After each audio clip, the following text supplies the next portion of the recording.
it leads. We respect the will of the people, and GNU is one such defining tactical intervention that reflects the outcome of the elections in 2024. The 7th administration has continued to advance the apex priorities of growing the economy, creating jobs, fighting poverty, reducing the cost of living, and building an ethical, capable, and developmental state.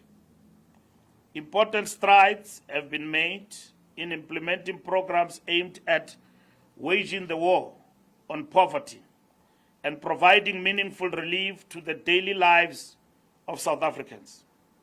We reiterate that local government remains a critical sphere of governance, as enshrined in the Constitution of the Republic.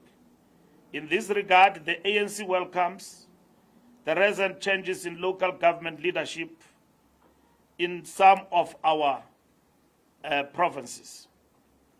This action reaffirms our commitment to ensuring that service delivery is not undermined or sabotaged in any form.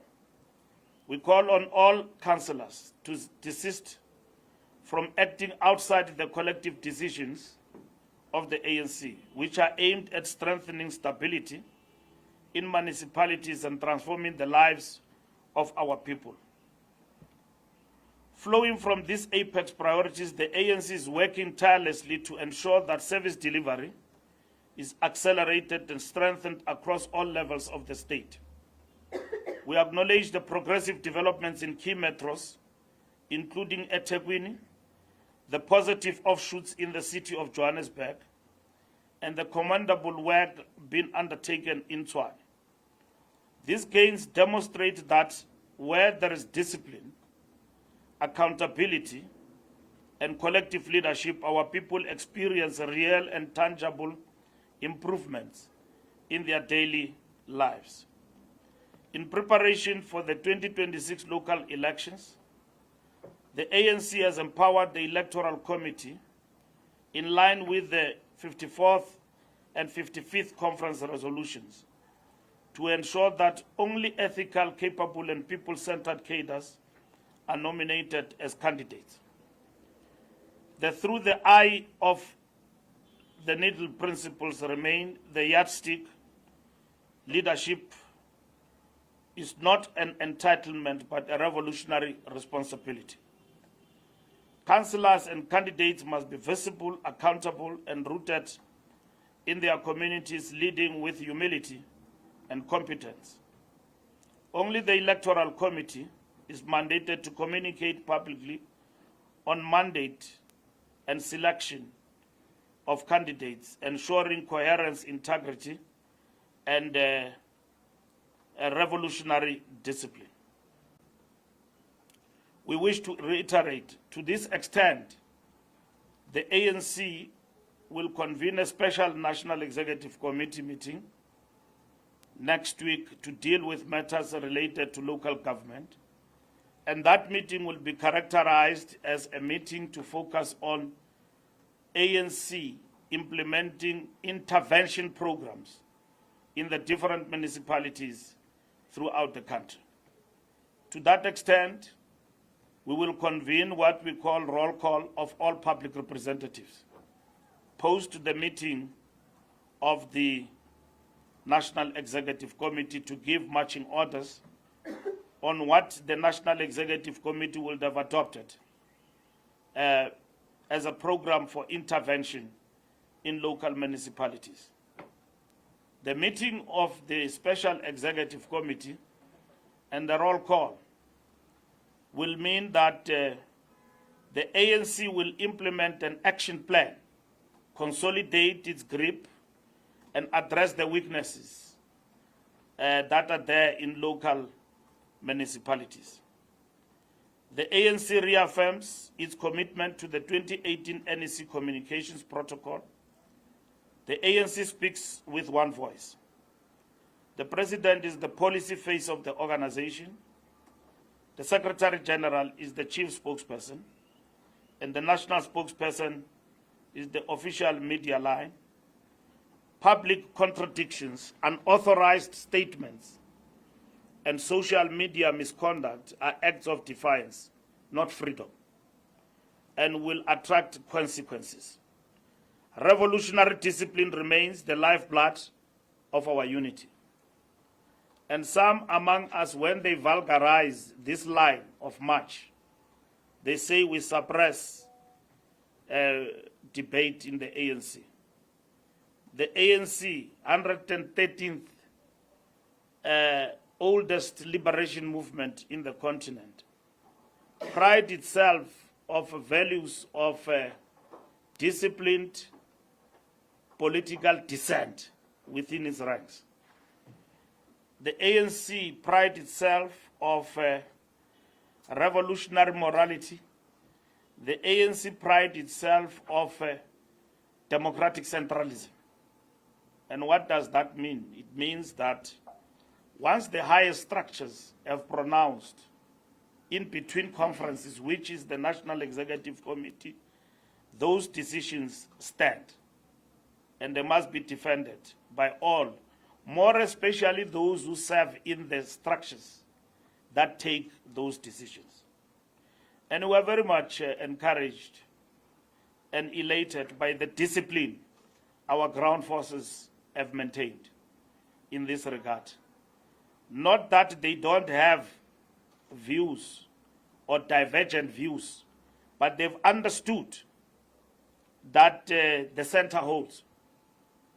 Since we came into office in 2022, all the ill discipline in the organization that you used to witness, except there are sporadic features of that in certain provinces, of which we have seen the lax leadership of the ANC in certain provinces where action has not been taken on acts of discipline, especially towards regional conferences. But over and above that, members of the ANC have maintained the line. Not that they agree with the decisions that have been taken by the NEC, but they've understood that the movement is engulfed in a difficult moment, especially post the 2024 national elections, where we realized the decrease of the ANC in terms of percentage in the national election. And the members of the ANC and leaders of the ANC have maintained the discipline and understood and accepted the direction from the upper structures of the organization. The National Executive Committee recently have re-emphasized that the Secretary General's office must act decisively against ill discipline in the organization.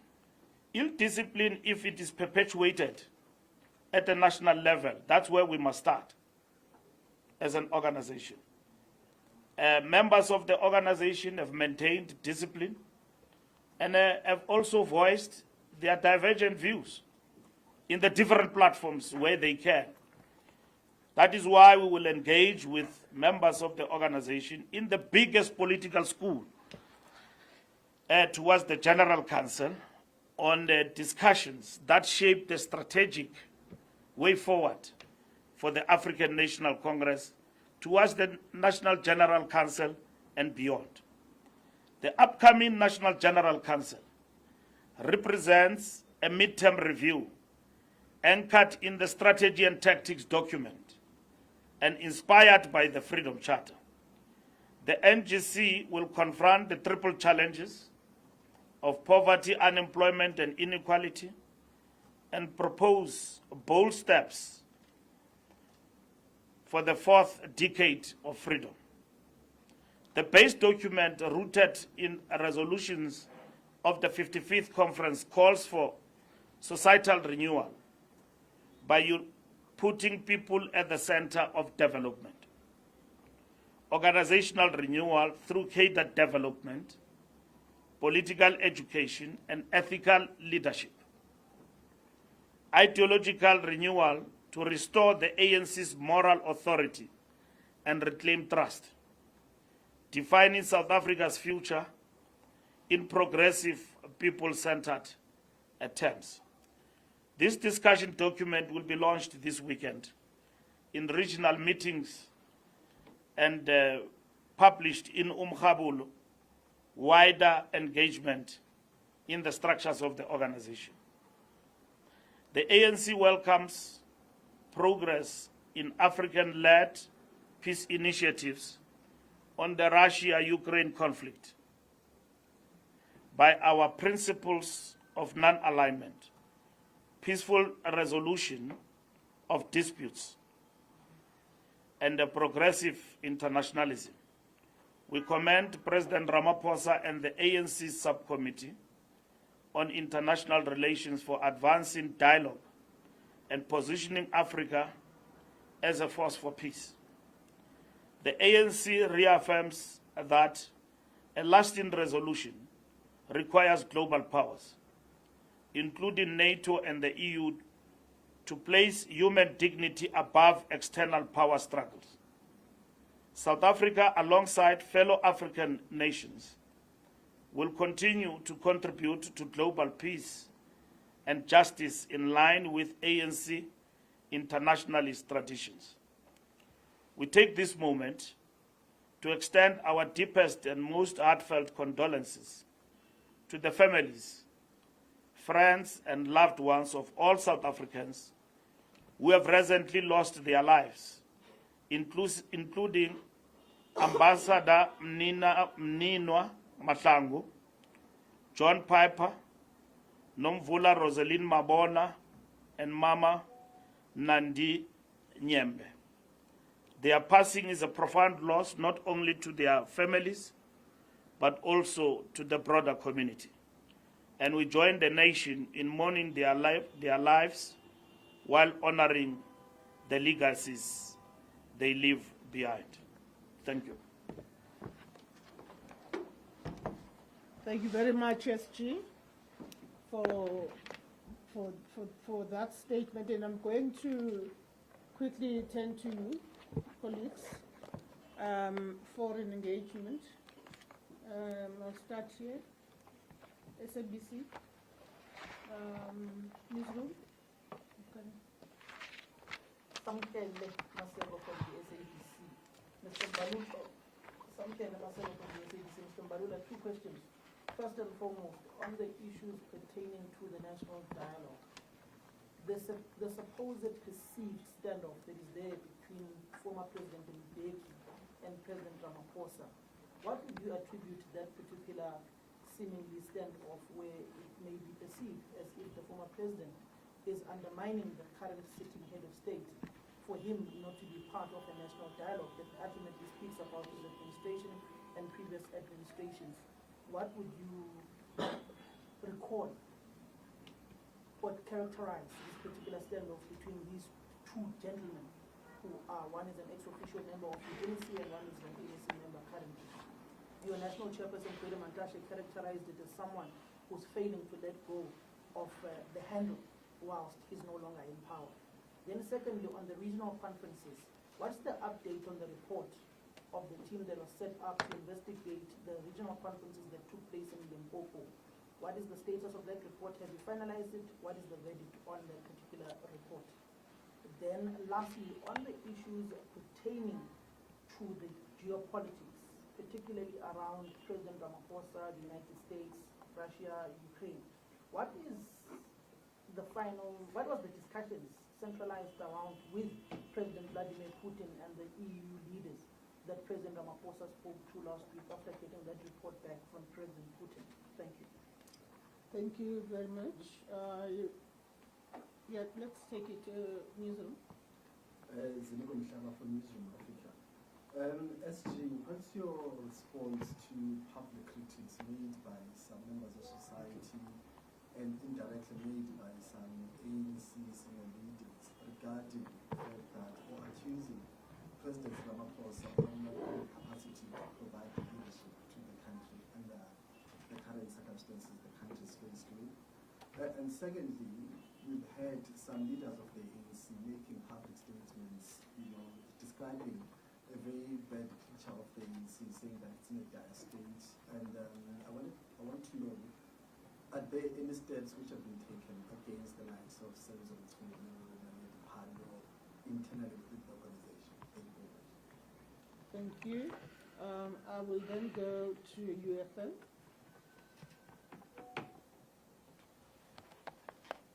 Thank you, Khawalo Magolego from UFM. Just to take forward Zinyuko's question, to be more explicit, how's the ANC reacting to the comments of the former International Affairs Minister, Naredi Pandor? It sounded to me that she was saying that it appears that those who are in charge today are asking the public as to what needs to happen instead of providing solutions.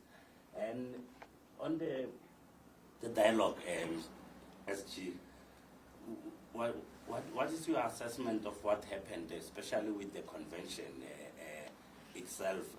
At face value, it looked like complete chaos, disorganized. The second and third day, the hall was completely empty, apparently after people heard that they were not going to be paid for being participants there. Just your reflection on that one. Yeah, thank you.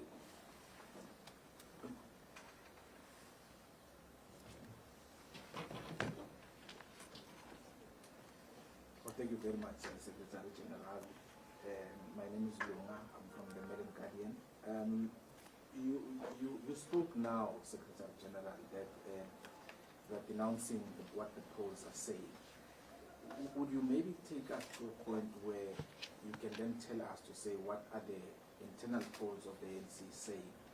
And I'm raising this because of you saying that the ANC is not losing support, but society in general is not really voting. That's why then we find that the ANC is not getting as much support. And secondly, when you came in as Secretary General, you had made it clear that there would not be an issue of a KC and Georgia in the ANC, and the center will go. Do you feel that there's members, especially senior leaders, who are ill-disciplined and are not allowing you to have that center that holds? And the other one would be, I don't know if this has gotten to you, Secretary General, but what I understand is that the EFF and PA are at a standoff for the NMC for transport position in Johannesburg, and both of them are saying they will walk away if the ANC does not give them that position. Are you aware of this, and how much of a threat is it to the government in here in Johannesburg? And lastly, the issue of, I think some people raised it, of Limpopo.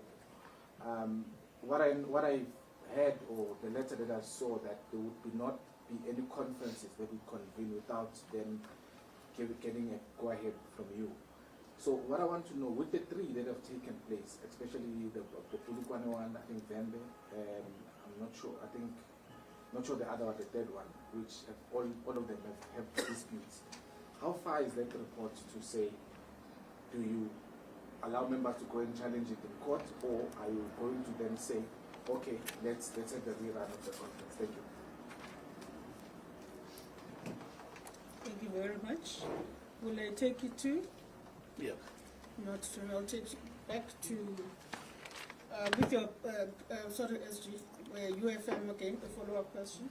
Yeah, I just left out the question. An update on the intention to reset the GNU button. Which parties have you met with in that regard? And are you managing to convince that those that are already within the coalition? Because we've seen, I think, about 3 of them saying they are opposed to the idea. That is the DA, Rise Mzansi, and Musi Maimani. Whether you've also tried to sell the idea to them, because it seemed like they only learned about it when you had the previous briefing downstairs. And yeah, That would be it for now. Over to you, SG.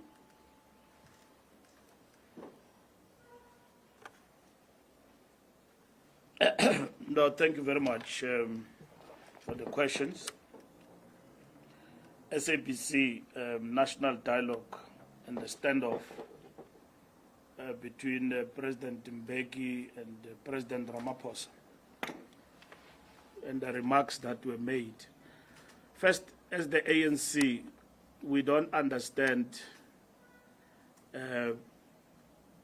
we have not understood the withdrawal from the convention of the foundations as a standoff between the former president and the current president. There are issues that have been raised by the foundations that that did not participate in the convention, and we believe that those issues are being attended to, and they must be engaged. President Mbeki is among the architects of the idea of the dialogue, long before the elections and after. And he sits in our NEC, and he has made his views very clear in relation to how we must, as an ANC, first and foremost, characterize and define our relationship with the dialogue. And fundamental to that, which we agree with him, is that this dialogue is a dialogue of South Africa and led by the citizenry, and it's not ANC-led or any political party for that matter. So we agree with him with regard to that. And if there are issues of misunderstanding in the convening, we believe that those issues can be resolved. And we are encouraged by the developments that the EPG, Eminent Persons Group, has been engaging. And it looks like they will find each other. And we welcome that. As much as critics of the dialogue saw that as a spin-off, the non-participation of the foundations, we viewed that as an important step in relation to engaging in robust discussion and shaping up a dialogue that will benefit all. And those matters are being attended to. So every time President Mbeki has got a different view or raises his views about the discourse, we should understand them as views in the discourse, which are constructive. And as the ANC, whether he raised them inside the ANC or outside, we are fortunate to have somebody like him in our terrain, and also robust in terms of engagement. In this instance, we don't view such engagements as a standoff. We believe that these are matters that are important, that must be engaged.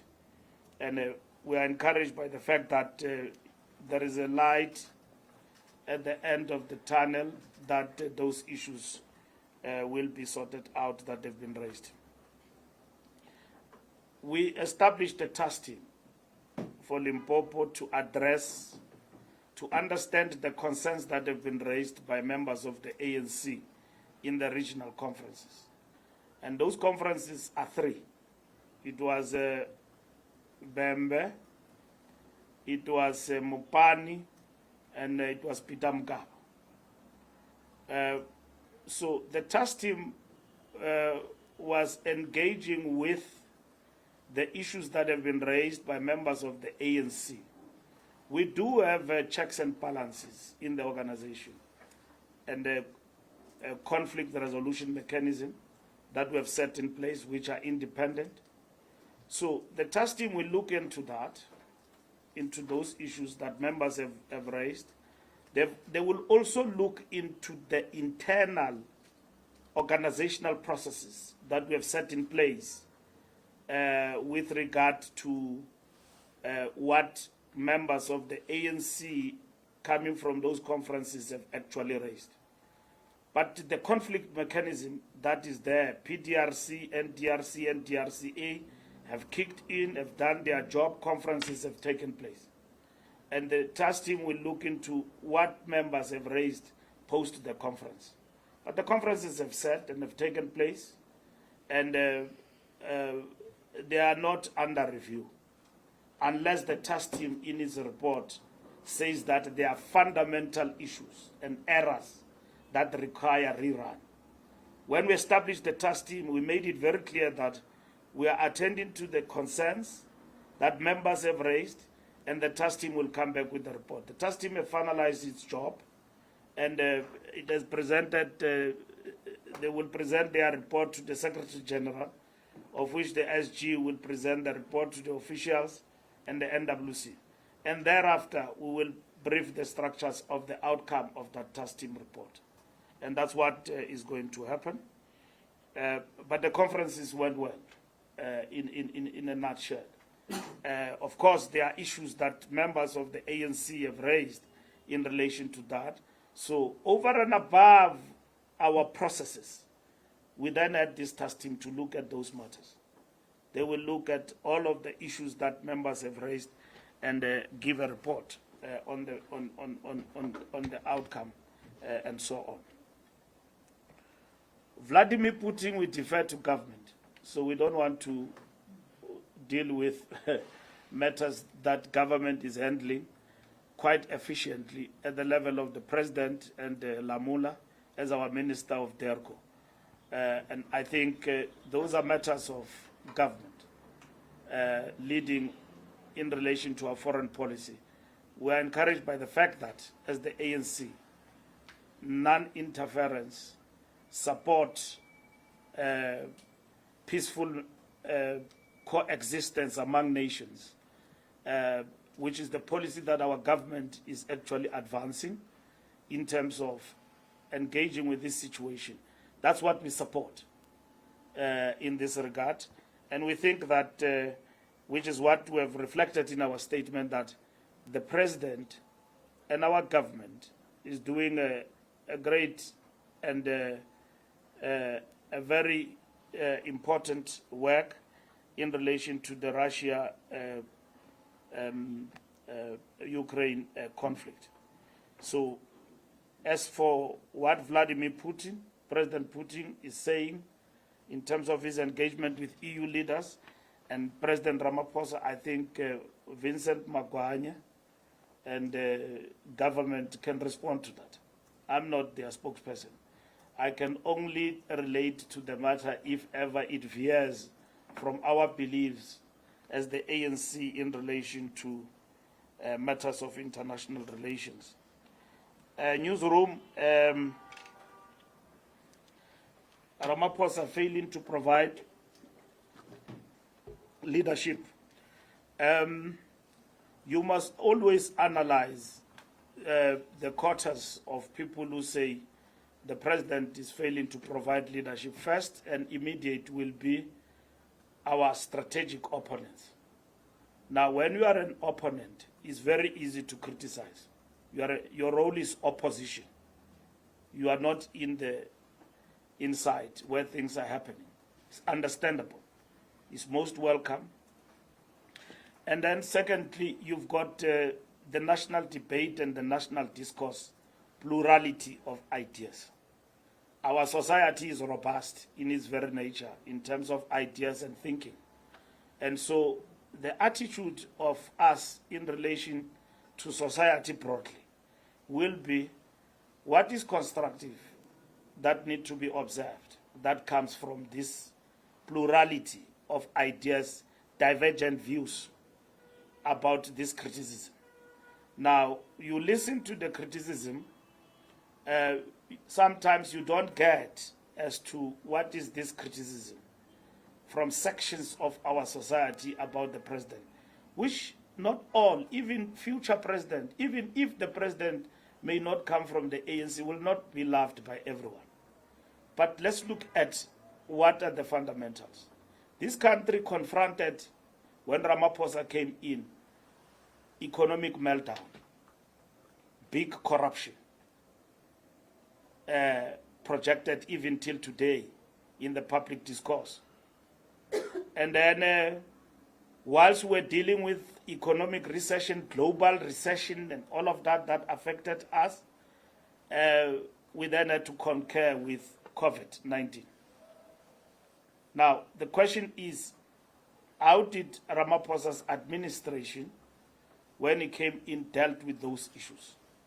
Of course, first, we will admit that we are not making headways in terms of the economy, which is key, because the economy must create jobs, the economy must do a whole lot of things in order to cushion its citizens. Not everybody wants to be on social security net. People want to work.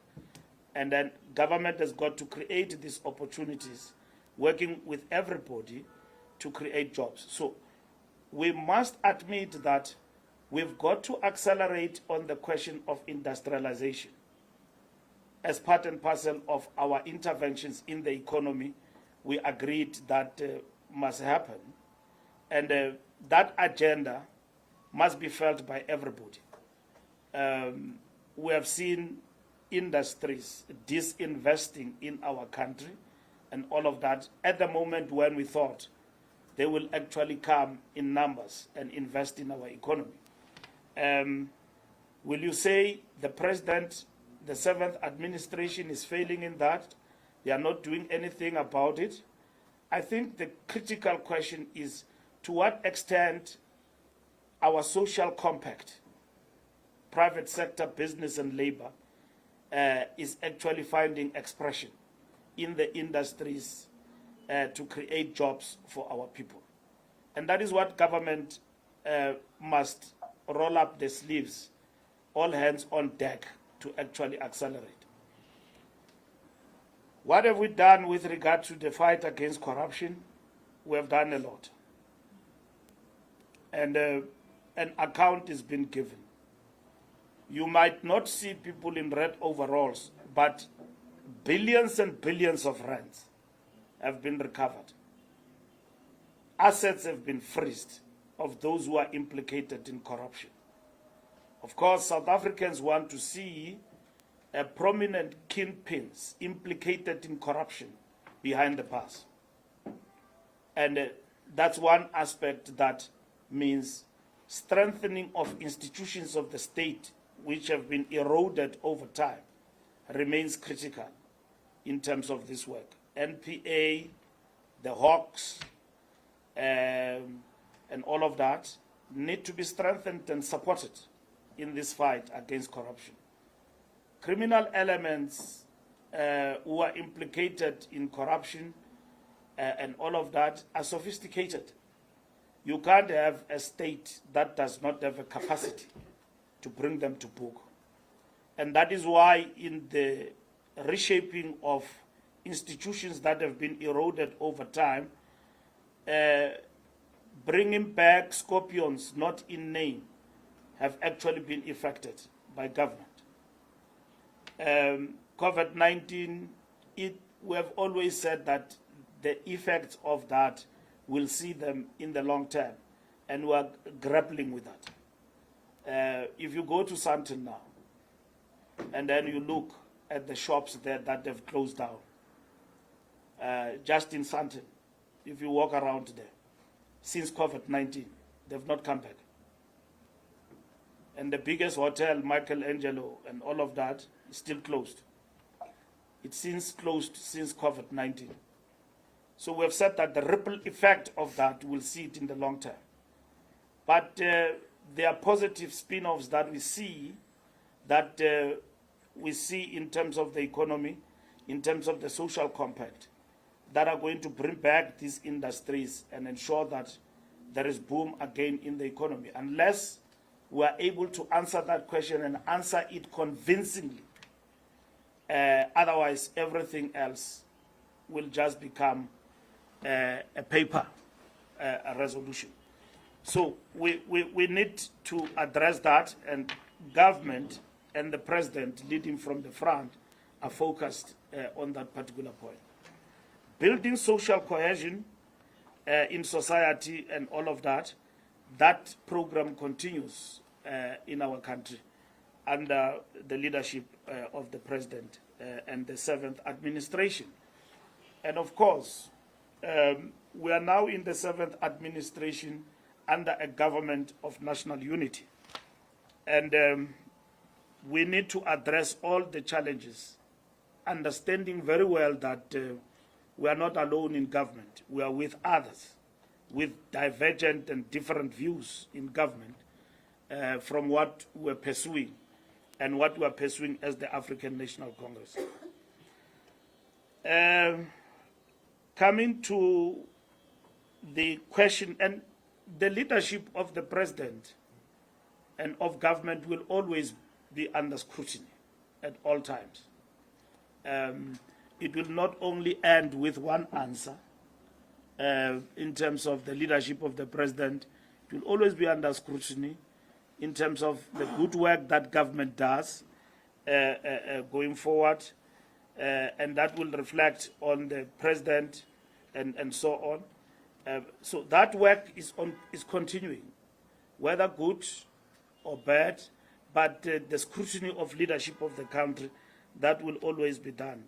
Even if leadership is doing good work, there will be those who say we don't see what is happening in our country. Whereas there is a lot of work that is being undertaken, including in the fight against corruption in South Africa. Steps against Senzo, Malusi, and I don't know why you add Naledi Pando, because I think you are just distorting what Sis Naledi was saying yesterday. Sis Naledi was reinforcing ANC policy in a public platform, talking about the values of what is expected from ANC members. In the platform where she was talking about Istwalandwe, Umamu Gertrude Shope. So she couldn't have said anything other than what she had to say there, which was correct. That we need a new cadre of renewal, which is correct. What Mena Lady was saying there. So I read in the newspapers, they say no, Naledi must be disciplined. For what? Because she's saying the right things. That the leadership of the ANC and its veterans are expected to say and to remind us all the time that these things have got to happen. Not the leadership that says that you are failing. The leadership that says stay true to Gertrude Shope, for what Gertrude Shope stood for. That's what Mena Lady was saying. Unless Mahlengi can educate me better, that indeed Mena Lady deserves a reprimand. But I listened to her, and there's nothing to reprimand there. It's correct. It's what the ANC stand for, is what the ANC must do. Now, all other leaders of the ANC must reinforce the message of the ANC. And members of the ANC and leaders must speak to enhance the good standing of the ANC. Let's start with Naledi Pando. Gertrude Shope, celebration, 100 years of Mam Kate, our stalwart, Istwaland. Great remembrance. Women of the ANC and society are there. What are you going to say there? You are supposed to be reminded of this person, what she stood for, and what we need to do. Media was quick to counterpose and distort and use AI about what Mama Naledi was saying when he was talking about leaders and what is expected of leaders, and that leaders must provide answers, and then they must lead from the front, and then they said Ramaphosa. And whereas he was challenging the entire leadership of the ANC and say, we are supposed to provide answers to the people. Isn't it what is expected of us? That is correct. It is expected of us that we must provide answers to the people. at all material times, starting from President Ramaphosa downwards, leading from the front. President Ramaphosa can't provide answers alone. He provides leadership from the answers that are given by the collective he leads with. And if President Ramaphosa come across as not giving answers, it's a reflection on our collective as a leadership. If anyone were to say that, it's a reflection on us as a leadership. And in this particular instance, to very complex issues that confront us as a movement today, it is important that the leadership must be agile, must be dynamic, and we can only do that through collective brain, not alone, coming together and say, here is a problem of unemployment, how do we overcome that? And then if leadership have reached inertia in terms of thinking, ceiling, then it's a reflection on the common, it's a reflection on the leadership. So, Mama Naledi Pandor did not veer anyhow from what is expected from her as a leader and a veteran of the ANC. She spoke like a veteran on the occasion that honored the veteran of the ANC. In my view, she was not even most quoted, she was distorted, to say the least. Because if you take a piece of something from what somebody says and then put it in a gossip column, you will not get the result.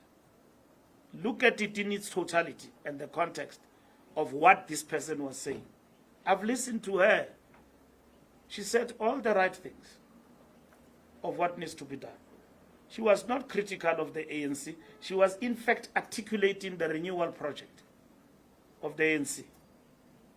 Now, if you are a member of the National Executive Committee of the ANC, the NEC takes a decision and say, GNU is a tactical maneuver and intervention.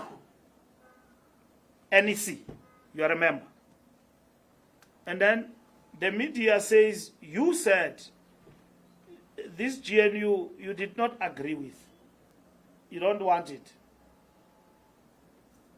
You don't want the DA. Who likes the DA? We don't like the DA.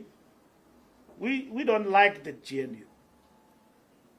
But GNU is a tactical maneuver out of many other options on the table. And everybody, as we characterize it right from the onset, that it brings on board not necessarily people who agrees, but it brings on board people ideologically who are on the opposites, including the DA. All the political parties who are there are ideologically on the opposites. Majority of them are opponents of the ANC, including the DA, Freedom Front Plus, and all other parties that are there. Very few chose not to come in for their own reasons. But we have said as the ANC, GNU is not a strategic end, it's a tactical maneuver. It means at some point it will come to an end. If it comes to an end, the GNU, because others decide to withdraw, all of them, and leave the GNU, that will be fine. But GNU, from where we stand, will come to an end because the masses will define what must happen for this country. And the ANC chose the path of the GNU. Now, that is a decision of the National Executive Committee of the ANC, that all members of the NEC are bound by it, and members of the ANC are bound by it, even those who don't agree with it. And like I explained to you earlier on, that we had many options on the table in terms of government of national unity. We had minority government, we had an option of an election. We had co-governance between two political parties and all of that. But we chose GNU for everybody to come and participate. So in this particular instance, it is a position of the ANC, unless it is reviewed by the National Executive Committee of the African National Congress. We don't have dissent in the organization around that. We do. There are members of the ANC who said, no, we don't understand. That's why, as the national leadership, we went to the ground and explained to members of the ANC why we took that decision as the African National Congress. In the moment that we are in as an organization. So members of the National Executive Committee have got a burden unto themselves to explain this difficult decision of the organization. In 1990, the ANC goes to Grooteskier and meet with the apartheid regime and pronounce on the Grooteskier Minute. And Chris Hani is in Transkei, confined there by the apartheid regime and all of that, and then well looked after there by General Olomisa. And then he wake up as a leader of the ANC. Here is Mandela and the rest of the leadership with the de Klerk and so on. Chris Hani says, when he speaks to us, that when he saw that, he was aggrieved. He started to remember many comrades who perished in the camps and died as members of Umkhonto weSizwe. And here the ANC comes and announces that the armed struggle is suspended.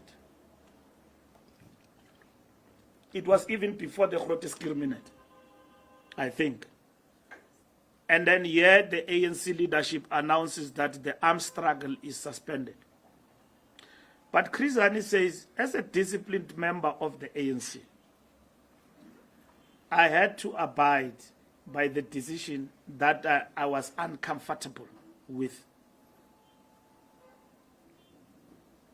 Okay? That decision was uncomfortable.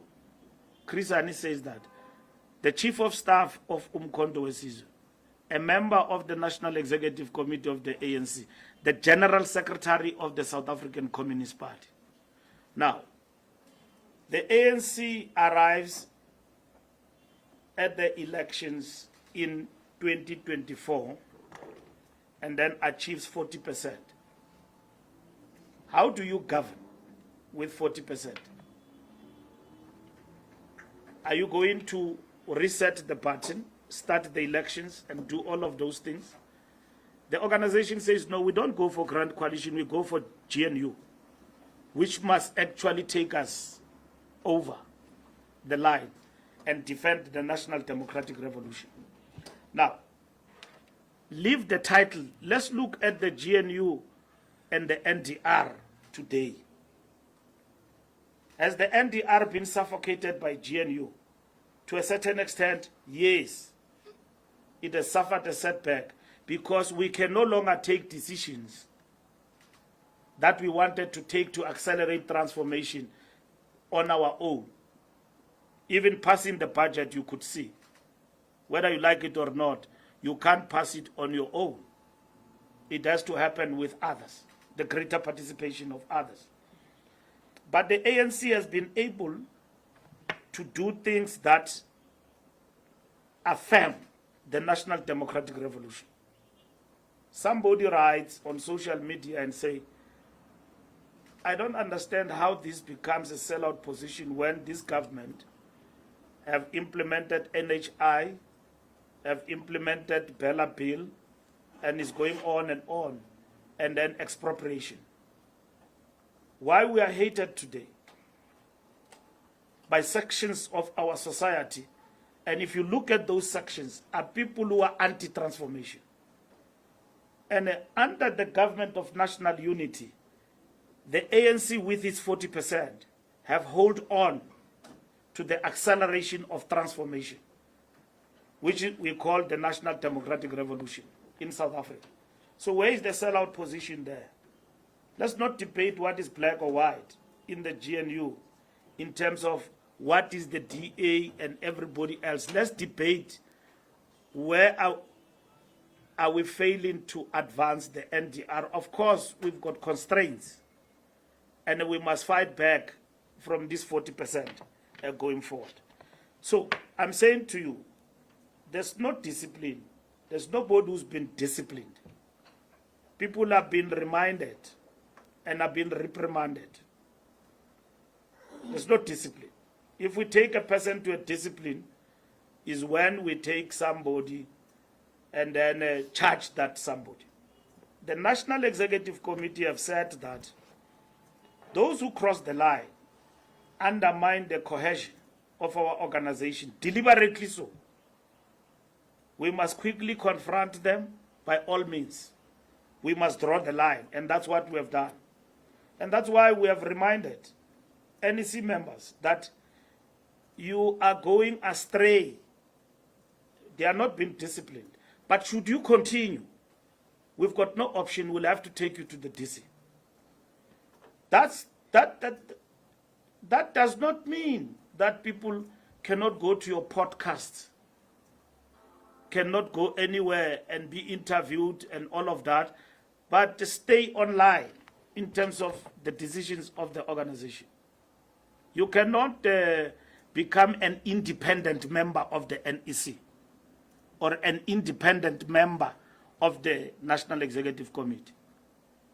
And I wish to make it very clear that if NEC members, who some of them are notable figures in society, they are great political influencers that you as the media tap on their knowledge from time to time and wish to engage with them, which we appreciate as the ANC.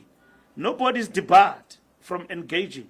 But when they do that, they must bear the responsibility that they've accepted in a conference of the ANC to become leaders. And leadership comes with responsibility. You are not independent when you are a leader. You've got to lead from the front. You've got to explain the most difficult positions of the ANC. You don't become a populist. I saw one thing today where there was a fake about Makura. That Makura said this. It's fake news. And then Makura was able to articulate that, no, it's fake news. And then we're able to check even with Citizen. There is no such. Citizen said, no, we never published such a thing about Makura. And then we put a sticker of fake news. And Makura himself did that. Now, if I am Mbalula, I go to Lunga. He interviews me at Mail and Guardian and distort me. Like somebody distorted me and said that I said ANC will be 30%. The onus is on me. The onus is on me and the publication to clarify that I was distorted. I went to a publication here, TV, and then after I've left, they said I attacked General Mkhwanazi. And then somebody on Twitter insulted me based on that. And then I clarified that I didn't. I said what Mkhwanazi is raising borders on lawlessness for the country and a banana republic, and it must be investigated. Not Mkhwanazi. Maybe English, we don't understand it properly, all of us. But that's what I said. I said that the things that he's talking about suggest lawlessness and borders on us being a banana republic, and that must be investigated. And then somebody said Mbalula is attacking Mkhwanazi. He says that Mkhwanazi, Mkhwanazi is promoting banana republic and everything. And that was clarified. I was interviewed, not Mahlenge, me. I've got a responsibility with the publication to clarify that matter. So I cannot clarify matters of NEC members and their statements in secret. They must, if you are misquoted by a newspaper, write a statement and say, Lunga, SAPC, you misquoted me.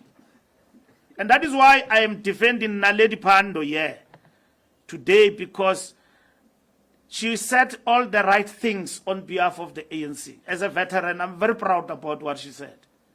That's what all leaders and veterans of the ANC must continue to say, especially on platforms like those. If you tell us as a movement, for instance, which you are on the platform of Mama Katie, you've got to say the truth and constructively. And that is what it is. And that is the renewal program of the African National Congress. But you can't be an independent member of the National Executive Committee. And members of the NEC said, we must deal with that particular matter. UFM, I've clarified the issue of Naledi Pando. Reset on the GNU button. We are going to reset the GNU button.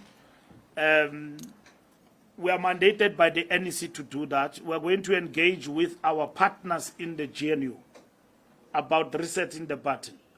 We said we are going to do that post budget. We have not done that. We are going to engage on that.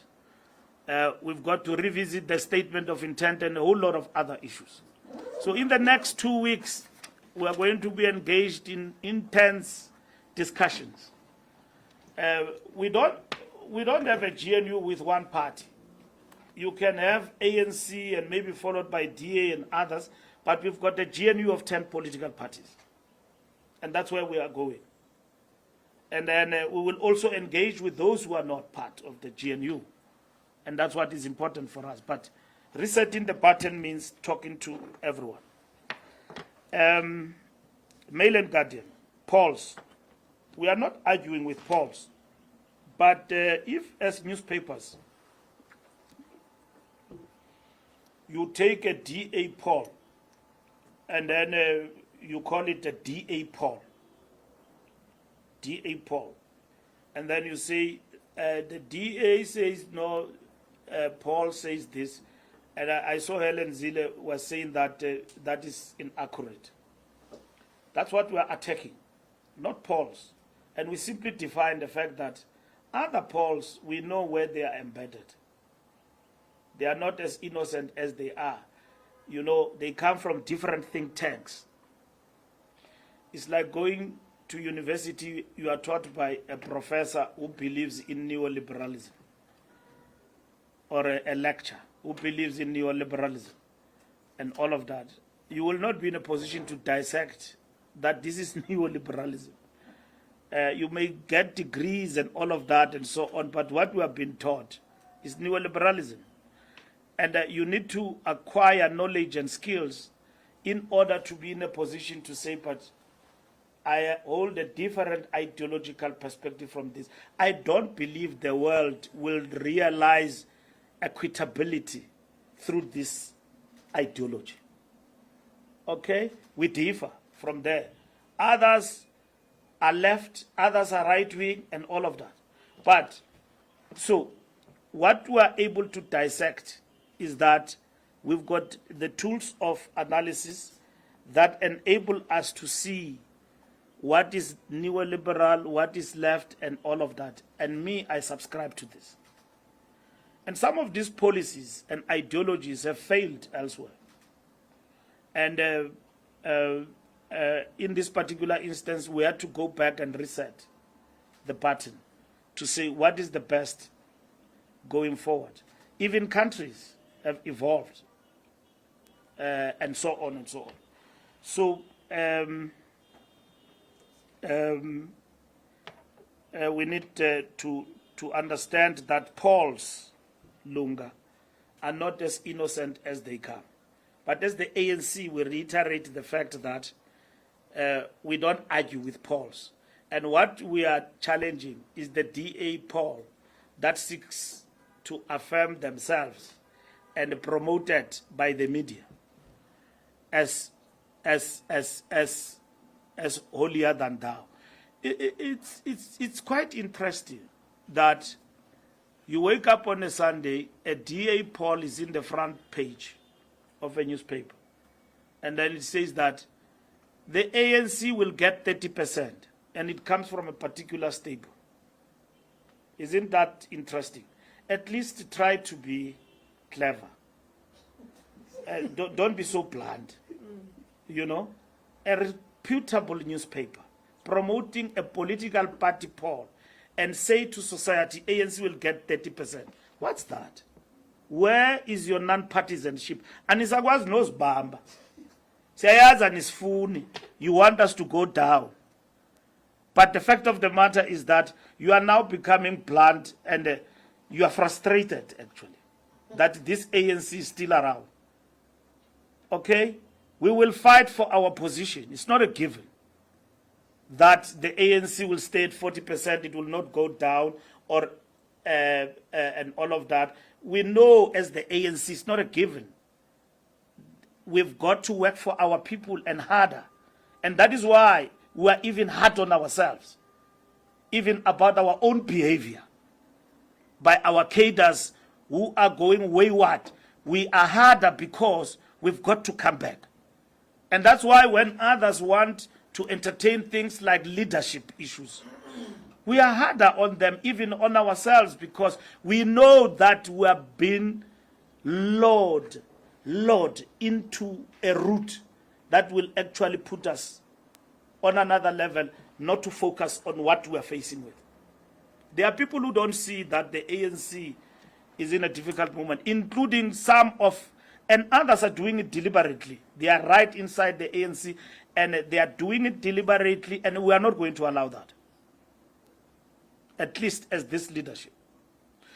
So a newspaper says a political party will get 30%, and then it's not Ipsos, it's not SRF, it's not any of the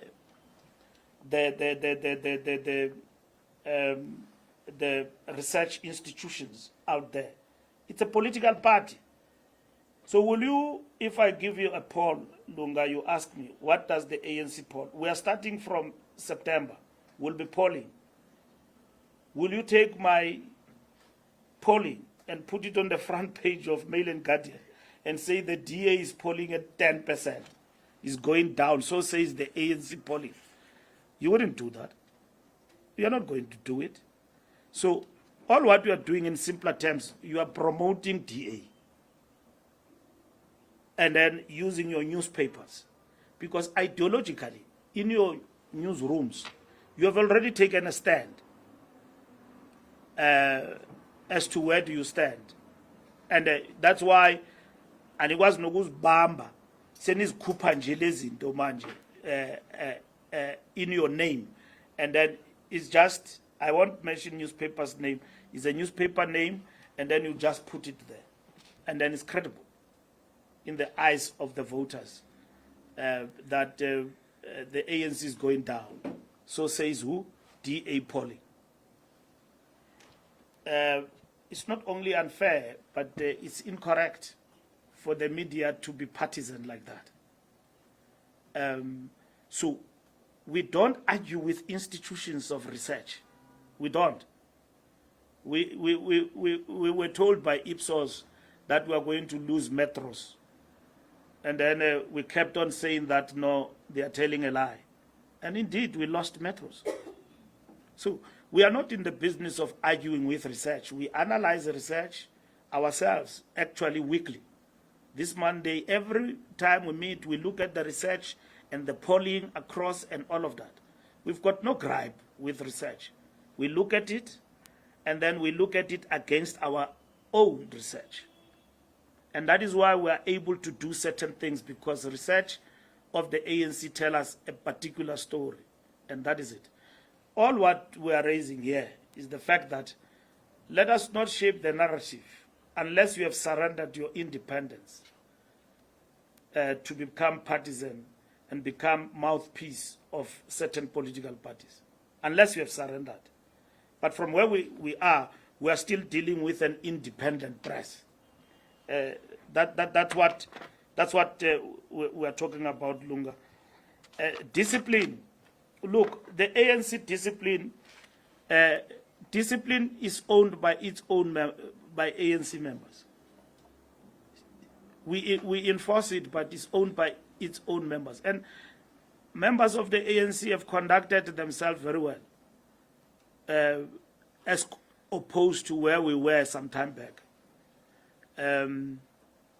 Even though some may have issues with conferences and all of that, they've held back.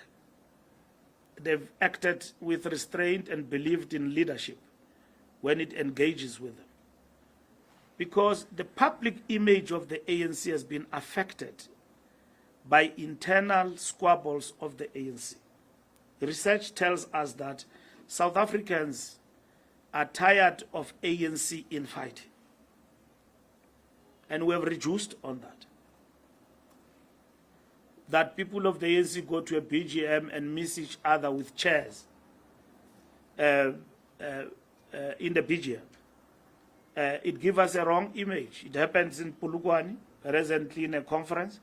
There was a few members of the ANC who fought there and then gave us a bad image. And you media covered that extensively. So we have had to deal with that from a point of view of discipline, because that's when we have to enforce the party discipline.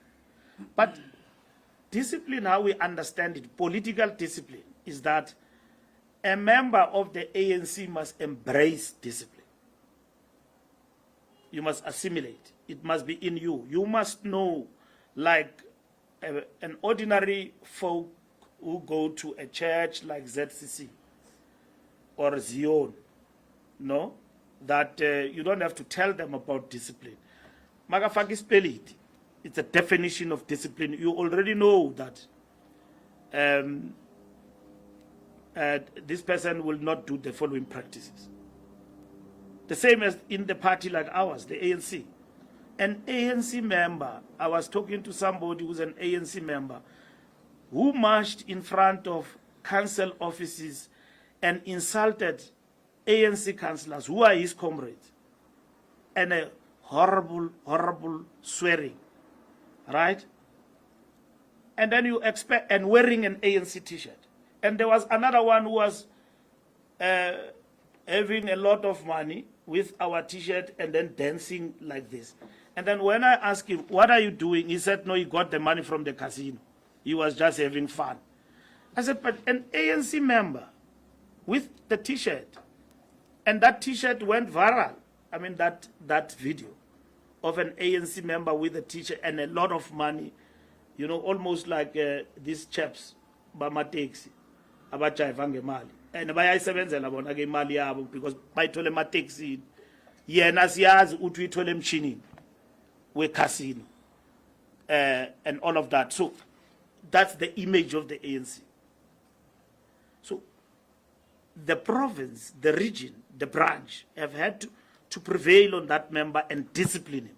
But you don't just discipline, you educate him that, comrade, you don't do that as an ANC member, and you expect society to follow you, to follow this party of gangsters who are dancing with money and going around and competing with thugs in the social space and all of that, wearing the t-shirts of the ANC. Their discipline must prevail. When you go out as a member of the ANC, deliberately, wide open, you go out of your way, you go to podcast and do things. I mean, even this podcast must be regulated. The things that are happening in those podcasts and things that get to be said there, and our kids and the many children that are coming and all of that, there's no what is that button that you press when you are swearing on TV? Censorship. There's no censorship there. And these things are all over the place. Things that they say there are unbelievable. They are completely unbelievable. I'm not, it's not only religious people who see moral things. I mean, as you grow up, you begin to say, but this thing, if my child or my sisters or whatever sees this thing, and then you think now you are going to win the war against GBV when women are called with names in podcasts. And then you think that winning the war against GBV is physical. No, it's psychological. How you characterize, and it's normal. Women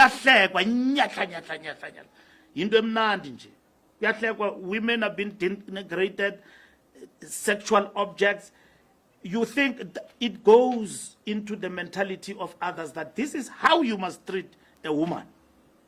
And when women are abused, you start blaming everyone under the sun. You forget the impact of these podcasts. What they do. No press button. No censorship. And then that is it. And then you say it's the coolest thing that must happen.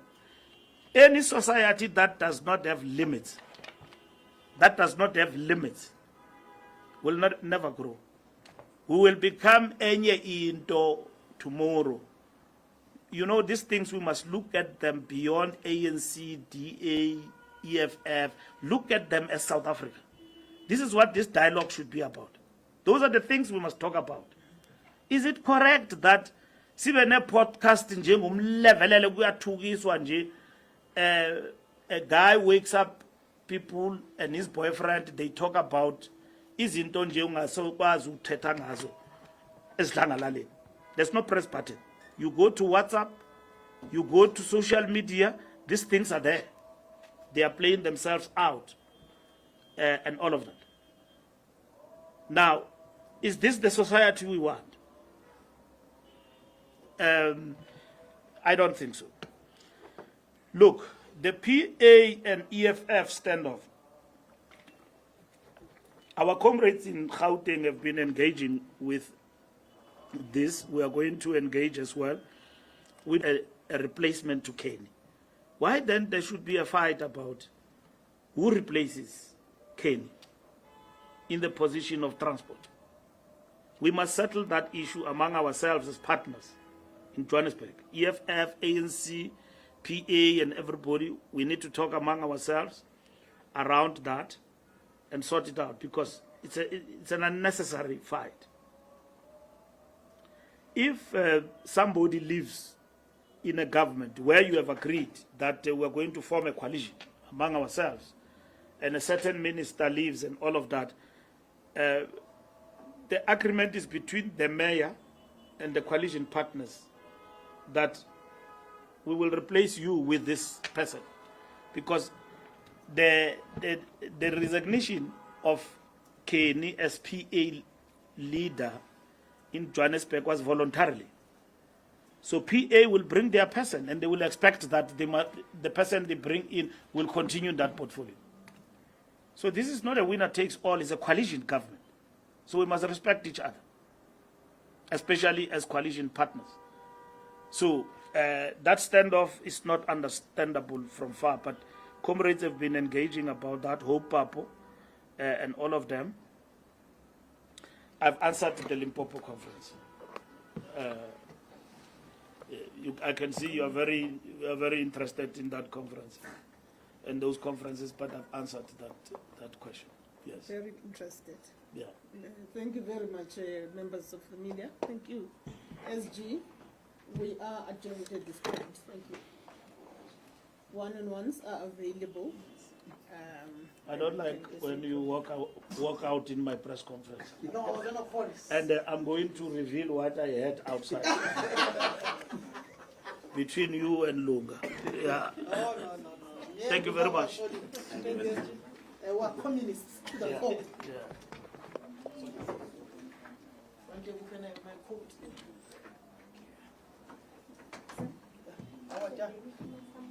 Thank you.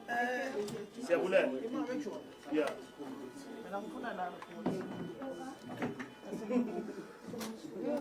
Ndithathe ndiyinike wena ndiyisa kwi-organization. Ndithi no, samkele nantsi report. Iphelile mos i-ANC. Ayisekho mos. I know I said. Yeah. With a little podcast or our night.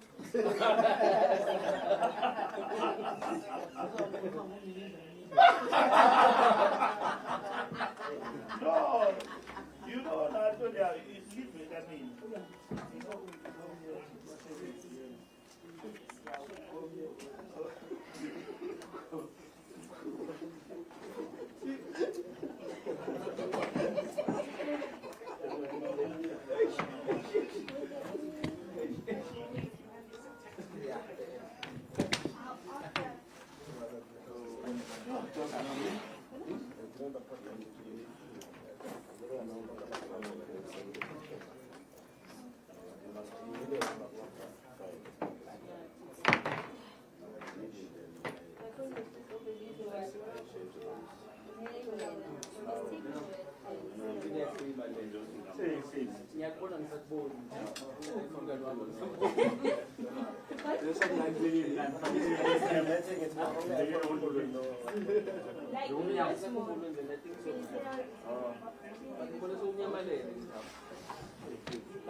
Me, I wake up with some.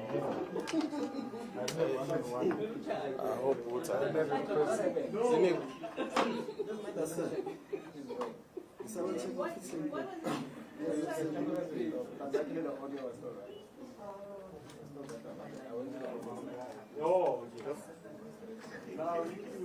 As a long for 3 accent. And then you can use the passport. 3.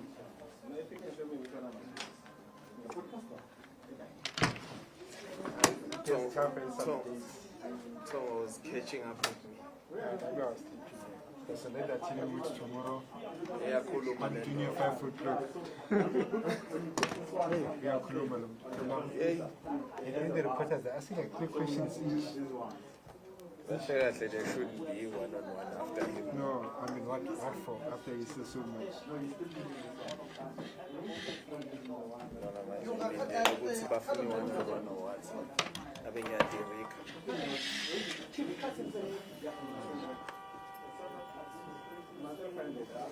Hi, Joe, there's a banana bar.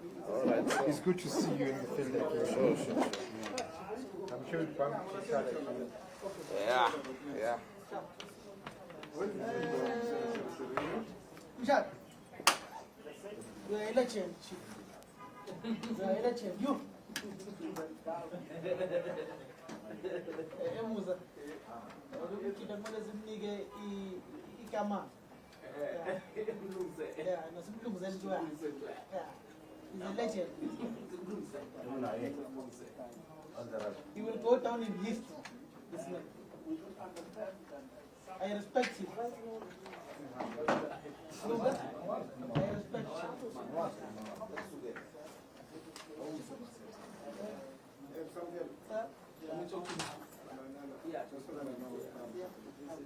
him.